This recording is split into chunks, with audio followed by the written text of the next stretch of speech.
they were throwing explosives, like firework-looking explosives. All like the people were out running, and there was about probably 25, 30 cop cars. But that cop car lighting on fire because of the explosives was insane. Boston cops under attack when a street takeover descends into chaos. At one point, agitators shoot fireworks at a squad car, causing it to burst into flames. Look at that, with an officer trapped inside. Now, as the crowd continued to wreak havoc, two suspects, an 18-year-old and a 19-year-old, were arrested and charged with assaulting a police officer. Hello, everyone. This is Outnumbered. I'm Kayleigh McEnany, here with my co-hosts Harris Faulkner and Emily Campagno. Also joining us, Molly Hemingway, Fox News contributor, and joining us on the couch for the first time, we're excited to have him, John Ashbrook, co-host of the Ruthless podcast. Welcome. Well, the president of the Boston Police Union says his officers were always targets. It has happened the last couple of years on a single incident or maybe a couple of incidents through the summer where it used to be drag racers would come in. They'd come in 1, 2, 3 in the morning, separate communities, spin the tires, make a bunch of smoke, and then go on their way. And we would monitor them, rightfully so. But what happened last weekend got out of control. It went through 4 different communities, ended up here at a couple of locations in Boston. And each location that they went to in this past incident, it appears as though they got more aggressive. And when they ended up in the downtown South End section of Boston, that pretty much, in our opinion, looked premeditated. They knew what they were going to do, and they were hell-bent on attacking police officers. Massachusetts Governor Maura Healey pledged to put an end to this dangerous trend. Anyone who engages in that conduct will be found and will be held accountable to the furthest extent of the law. I just want to be really clear that we have zero tolerance for this in the state. Some of the perpetrators are from Massachusetts. Other perpetrators are coming into Massachusetts. But whether you're in Massachusetts or you think about coming to Massachusetts, you are not welcome to engage in that conduct at any time, in any place, anywhere in this state. But lighting a cop car on fire in Boston was just the finale for these vandals. Earlier in the night, crowds at other street takeovers across the state shot fireworks at cops, almost hit an officer with a possible stolen car, and blocked crucial roads leading to a hospital. Emily, yet again we see this, an 18-year-old, a 19-year-old, this time assault and battery.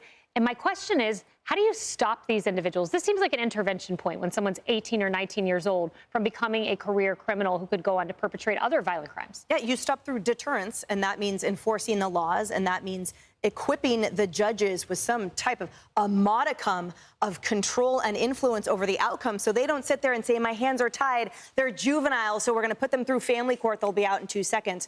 Look, what I see here is a pattern that's very frightening, and to me it's reflective of the prior administration's lax policies and the Democrat and liberal DAs that have been allowed to foment and fester in all of these Democrat cities, and that is that out-of-state agitators, out-of-area agitators come and join what they were sort of describing as a ruckus. I mean, you heard the police union chief talk about it, the president talk about, look, it used to be, drag racing on the streets. Who hasn't done that? That's been there since the 50s, whatever, right?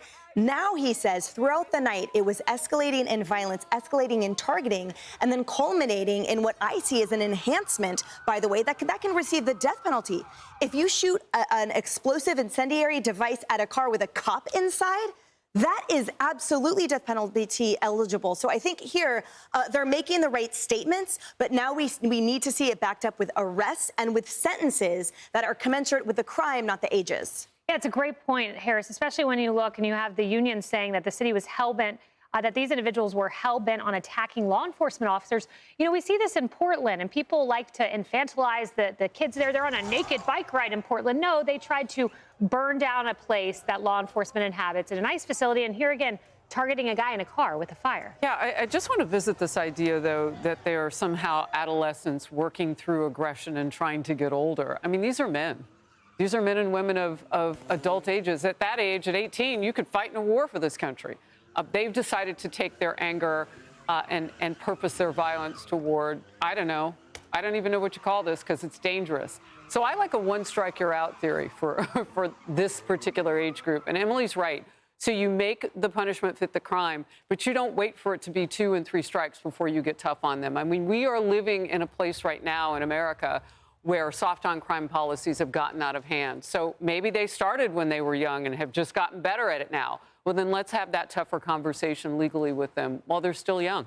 You know, John, I wonder where this attitude and this disrespect for police comes from. And I started thinking about it, and I think back to 2014, 2015, some of the narratives that were sown during the Obama administration around Michael Brown, hands up, don't shoot. And then Obama's DOJ comes out and says, hey, nope, nothing to see here. That was lawful self-defense.